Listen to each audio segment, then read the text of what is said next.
اس کا پورا نام ظہیر الدین محمد بابر تھا۔ فیبرری 1483 کو وادی فرغانہ کے حکمران عمر شیخ مرزا کے ہاں پیدا ہوا۔ بابر اپنے والد کی طرف سے عظیم حکمران تیمور لنگ اور اپنی والدہ کی طرف سے چنگیز خان کے لڑکے چغتائی خان کی نسل سے تھا۔ 1496 میں عمر شیخ مرزا کا جب کبوتروں کی چابک سے گر کر انتقال ہوا تو بابر تخت و تاج کا وارث بنا۔ اس وقت اس کی عمر صرف 12 برس تھی۔ اچھا ویورز، آگے بڑھنے سے پہلے ایک اہم بات، سابقہ وزیر اعظم پاکستان عمران خان نے ازبکستان کے دورے کے دوران ایک فلم بنانے کا MOU سائن کیا تھا، اور اس فلم کا موضوع ہمارا آج کا ٹاپک ظہیر الدین بابر ہی تھا، لیکن یہ پروجیکٹ مکمل نہیں ہو سکا۔ آگے بڑھتے ہیں۔ ازبکستان میں موجود فرغانہ نام کی وہ وادی جس کا حکمران نوعمر بابر ہوا، کوہستانی کے سلسلوں کے نیچے موجود وادیوں پر مشتمل تھی۔ ان میں ندیوں کے کنارے نشیبی علاقے بھی موجود تھے۔ بابر کا باپ دنیا سے کوچ کر گیا تو نوعمر بابر دشمنوں میں گھرا ہوا تھا۔ بڑا خطرہ اس کا اپنا چچا احمد تھا جو سمرقند کا حکمران تھا۔ اس نے عمر شیخ کے مرتے ہی وادی فرغانہ کے کچھ مغربی قصبوں پر قبضہ کر لیا۔ حالانکہ بابر کی اس کے چچا احمد کی بیٹی سے نسبت طے ہو چکی تھی، لیکن اب اس کا چچا بابر کے مرکزی شہر اندجان پر نظریں جمائے ہوئے تھا۔ حالات نے پلٹا کھایا اور اچانک 1497 میں جب اس کے چچا کا انتقال ہو گیا تو سمرقند میں اقتدار کی کشمکش شروع ہو گئی۔ اسی دوران بابر نے اپنا لشکر اکٹھا کیا اور سمرقند پر حملہ آور ہونے کے لیے وادی فرغانہ سے کوچ کیا۔ کئی مہینوں کے محاصرے کے بعد سکندر اعظم کے بسائے ہوئے شہر سمرقند پر بابر کا قبضہ ہو گیا۔ ان فتوحات کے ساتھ ہی بابر کے خلاف محلاتی سازشیں عروج پر پہنچ گئی۔ یہ سازشیں بننے میں 2 آدمی پیش تھے، ایک کا نام تنبل اور دوسرے کا نام سلطان علی تھا۔ تنبل نے بابر کی غیر موجودگی میں بغاوت کر دی۔ بابر کو خبر ملی تو وہ اپنے لشکر کے ساتھ سمرقند سے نکلا تاکہ اپنا مرکزی شہر واپس لے سکے، لیکن ابھی وہ سمرقند اور اندجان کے درمیان ہی تھا کہ اطلاع ملی کہ اس کی روانگی کے فوری بعد سلطان علی نے بھی سمرقند پر قبضہ کر لیا ہے۔ اب بابر کے پاس سمرقند تھا نہ اندجان۔ مزید اس کے بعض لشکری بھاگ کر سمرقند چلے گئے اور کچھ بابر کے شہر اندجان کی طرف فرار ہو گئے۔ یہ نوعمر بابر کے لیے مشکل وقت تھا۔ جب اسے یقین ہو گیا کہ دونوں باغی قوتیں اس سے بہت زیادہ طاقتور ہیں تو اس نے اپنے ماموں محمود خان سے مدد طلب کی جو اس وقت تاشقند کا حکمران تھا۔ چونکہ بابر کی ماں اندجان میں باغیوں کے قبضے میں تھی، اس وجہ سے اس کا ماموں ایک لشکر لے کر اس کی مدد کے لیے روانہ ہوا، لیکن ابھی وہ راستے میں ہی تھا کہ اندجان کے نئے حکم تنبل نے بیش قیمت تحائف بابر کے ماموں محمود خان کی طرف بھجوائے اور اس کی بہن اور لواحقین کی خیریت کی اطلاع بھی دی۔ بابر کی کمزور حالت کو مد نظر رکھتے ہوئے محمود خان بابر کی مدد کی بجائے وہیں سے واپس تاشقند روانہ ہو گیا۔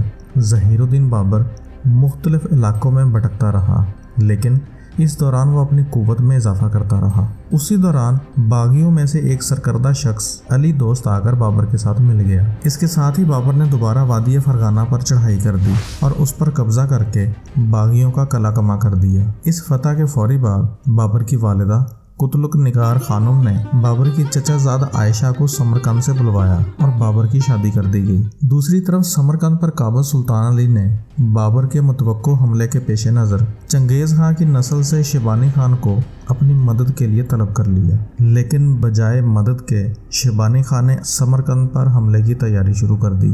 ادھر بابر جب اپنے لشکر کے ساتھ سمرقند کی طرف بڑھا، اس کے ساتھ ہی شیبانی خان نے بھی سمرقند کی طرف پیش قدمی کی۔